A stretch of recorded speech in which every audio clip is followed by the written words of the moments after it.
Tommi Avant, PGA Assistant Golf Professional at Lone Tree Golf Club, is the recipient of the Southwest PGA Assistant Golf Professional of the Year, an honor given to him for his dedication to the game of golf, his leadership with the Southwest PGA, and commitment to growing the game.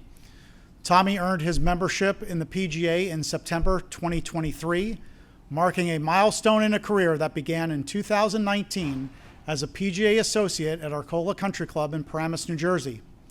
Since joining the Lone Tree team, he has become an essential part of the club's operations, ensuring that members and guests experience the highest level of service and professionalism. Tommi's influence extends across all facets of golf operations, including tournament coordination, merchandising, instruction, and player development. Deeply committed to fostering the next generation of golfers, Tommi plays a leading role in initiatives such as the First Tee of Phoenix, PGA Junior League, and the Chandler District High School programs. His ability to teach, motivate, and inspire players of all ages has become a defining part of his professional identity. A three-time Southwest PGA Assistant Player of the Year, Tommi has also distinguished himself as one of the section's premier competitors. His thrilling victory at the 68th Southwest PGA Championship at Moon Valley Country Club showcased his talent on the course. The win also earned him an exemption into the most recent Waste Management Phoenix Open, which was his first PGA Tour event, and Tommi, we're all so proud of you for how you handled yourself and played during your first tour event. Tommi credits his father, Greg Avant, a 31-year PGA member, as his greatest mentor and inspiration. Beyond Lone Tree, Tommi remains deeply involved with the Southwest PGA, volunteering his time, mentoring young players, and representing the section with professionalism and passion, qualities that make him a truly deserving recipient of this distinguished honor. Ladies and gentlemen, the Southwest PGA Assistant Golf Professional of the Year, Mr. Tommi Avant.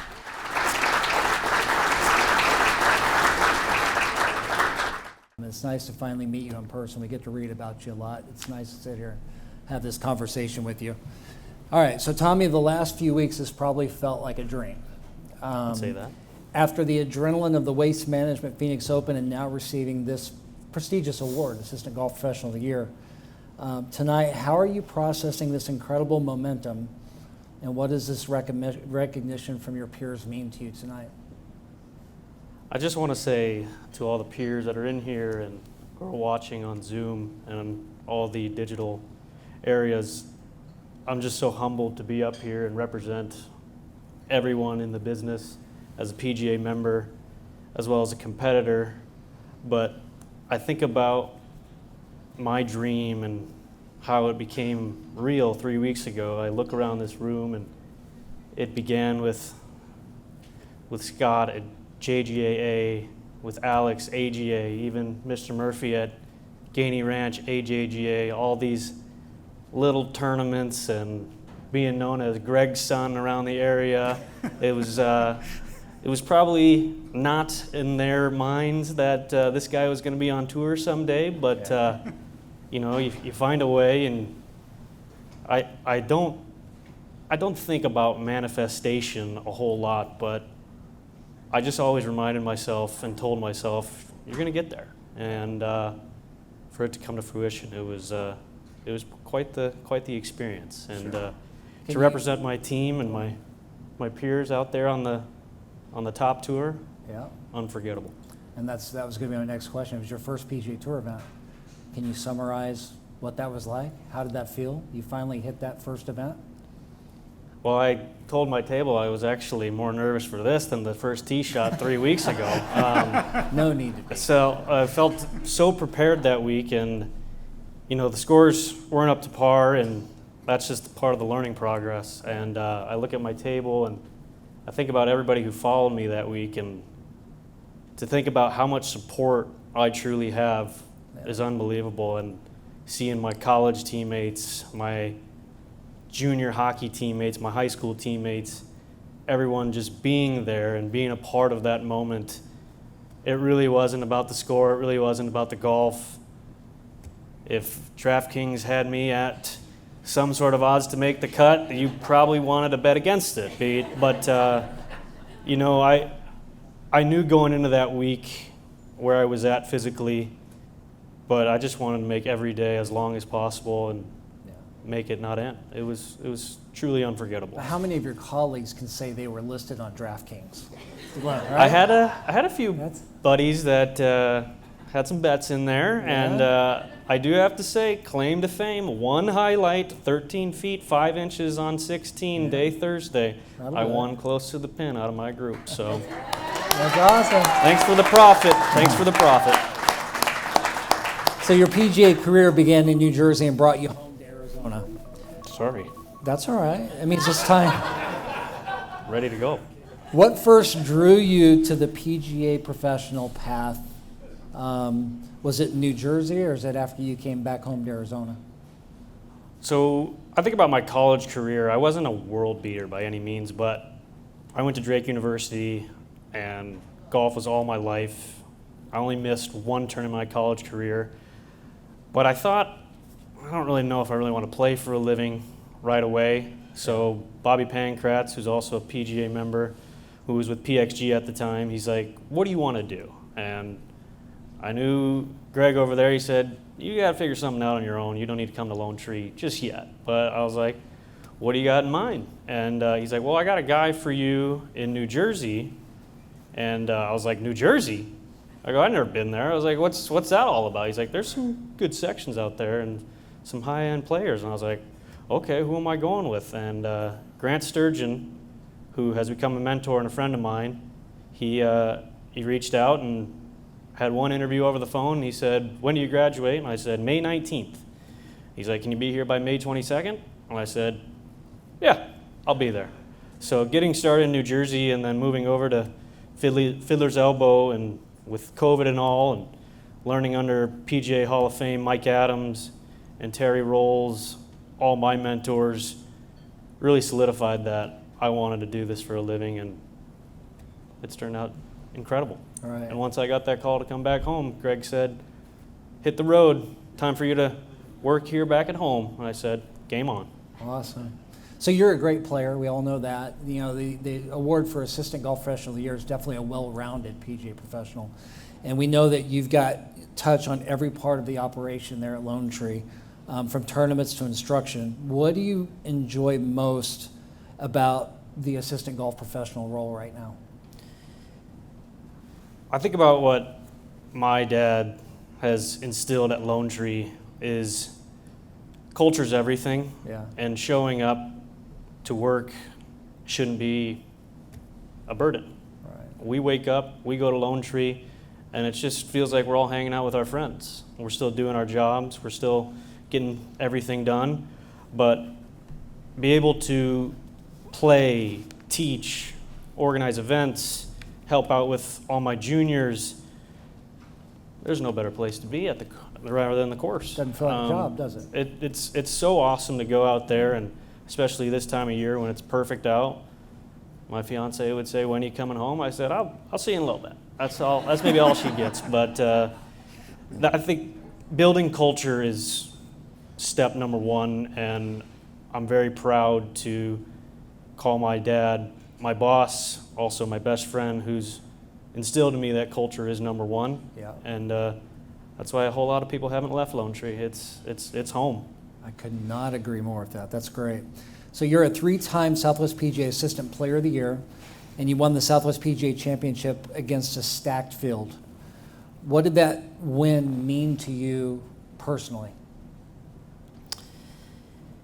Well, if you told me at the beginning of that week that I even had a chance to at least punch a ticket to Bandon, I would have taken it. Yeah. And, you know, I think about the three-headed monster in that final group, myself, Marty, Jesse, and even the guys in front of us, Charlie Belgian, Jim Carter, my dad was in there somewhere, all these players that have won and seen success, and I only had one win under my belt and was battling a little wrist injury, and leaving that third hole 5 down, I actually texted Greg. Maybe Mike Martino hasn't heard this, don't give me a penalty now, but I said, I think I'm ready to leave. And my dad texted me back, just one word, he said, finish. And that's kind of been my motto since, and the rest is history. It worked out so well to at least have a chance at victory and to see it come to fruition. I had never won in front of my dad, and I think about that moment a lot, and I think it's just going to propel me into even a better player as well. Is that the event that changed your own perception as a competitor? I think 3 weeks ago, too, those first 8 holes, I felt so prepared for the moment, and I couldn't have ever thought it was going to be this easy. But just the preparation, whether if it's in your game, at work, with your students, being prepared trumps everything. Right. Maybe I'm not a little prepared for this, but we'll talk about it another time. But I think overall, just that week and 3 weeks ago, and what's about to come this summer in April, I'm just so excited. I think opportunities are going to come here and there, but just taking advantage of them is really something I take pride in. That's awesome. So we've checked the box on playing ability, and we've checked the box on operations, which is great, 2 great skills. Let's talk about your draw to junior golf. You're a leader when it comes to junior league, first tee, and also high school golf. What draws you to that demographic of instruction? Well, it started in high school. Mike, who's here on behalf of the first tee, and Dave Clark as well. I wanted to be a part of that first tee even when Eric Kalena was still a member here in the Southwest PGA. I loved working with juniors, and it even carried over into my first job in New Jersey at Arcola. I oversaw my junior program, my summer camps, and I was just so proud to run drills and run events and little parties, all for these 4 to 12-year-olds, and to see the smiles on their face. That was me, and that was something that really inspired me to continue to finish my PGA and become a player developer, as you say. But even now with high school players and collegiate players, I'm even caddying for one of our junior members in 3 weeks at his Korn Ferry exemption, Mahanth Chiravuri, who's at Pepperdine right now. But I still think I can beat all of them, and I know they want to always test me too. And just the competition that we have at Lone Tree, I don't know if there's a true stat measured, but my dad and I were talking about it. I think Lone Tree has developed one, or if not the most, Division I golfers out of the state of Arizona. And to think about the program and the range that we have at Lone Tree and the people that surround it, even Larry Mackey and all these mentors, Jeff Costin, who come down for the winter, everybody just wants to compete and play, and I think that's helped my game tremendously. But if I can do that with juniors and see that future in them that I knew it was in my world, and it took a long ways for me to get here. Yeah. It's just such a rewarding feeling to see that. Their win is your win, right? You feel good about that, don't you? It's cool. great. It was cool 3 weeks ago when people calling out Drake Bulldogs, and even the guys that were saying, I want to beat you at Lone Tree next week. And I go, I didn't know we were playing. But all these people that supported me the last 3 weeks, and just overall my career, and the juniors seeing that guy behind the counter being inside the ropes and being a tour professional for the week, I think they got a little motivated from that. So you've credited your father, Greg, as your greatest mentor. What's the most important lesson he's passed on to you besides a one-word text that says finish, which is great? What else has he instilled on you? What has stuck with you as far as? Jiminy Christmas. Sorry. What's the most important lesson? I don't know if you can hear me. What's the most important lesson that he's passed on to you? Well, I look over at that table, and we're missing we're missing somebody, and I know Papa and Greg's mother, Nani, will be so happy to be here. But for him to be my mentor, and even Josh, who's sitting there too, my big brother, showing up to work every day, making it feel like it's not a job, is the overarching theme. Yeah. And it took me a while to realize that and how good we have it at Lone Tree as a crew, but it wasn't easy to get there. And even my dad's business partner, who also would love to be here, Tom Murphy, he was one of the most inspiring humans and the nicest person anyone could ever meet. And you would never know that he was a part owner, going up to members and playing with them and, hey, can I get a refill, or can I get you a refill on your Pepsi or something like that? Just sitting in the restaurant, doing the littlest things to overall enhance the experience, whether if you're a member or a guest, making it feel like Lone Tree is one of the premier destinations, and it's just such a cool place to hang out. Nobody wants to leave, and that's what's pretty much Greg has taught me everything, and there's a lot of kudos over to that table over there. Awesome. What a lot of people don't realize when they win this award, it's a big award, right? And you're putting yourself in a position where people are looking up to you. And I know they're chasing you right now on the golf course, which is awesome. But on the business side, more people are looking up to you now with this award than you probably realized. What's your most important advice you can give to a young person right now trying to make their way in the golf business? I think don't be afraid to be or do everything. Be a Swiss Army knife.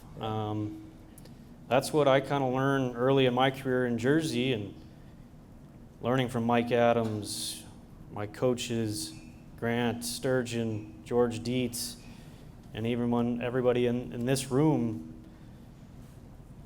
We have so many titles, we have so many heads. You got to remember that we do it because we love the game. Right. We always want to compete, but we always got to look at the bigger picture. And I think that's the most important thing for an associate such as myself back in the day, and for anybody who's trying to join this business, is that you did it because you love the game, you love to compete, but now you look at the bigger picture and you want to make that junior golfer the next Mahanth, the next first tee, joining the high school team, my member breaking 80 for the first time, breaking 90 for the first time, just getting it up and down. That's what brings joy. That's what brings joy to me. And going into Lone Tree every day, we're able to fulfill that a lot. Yeah. Well, you're a champion on the golf course. This title of assistant golf professional makes you a champion in the operation and the industry. You're a well-rounded golf professional. So congratulations on this award tonight. I hope your family enjoys. I know your dad's proud of you. But look forward to greater things with you. Keep doing what you're doing and enjoy that title for this year. I appreciate it. Congratulations. Thank you very much.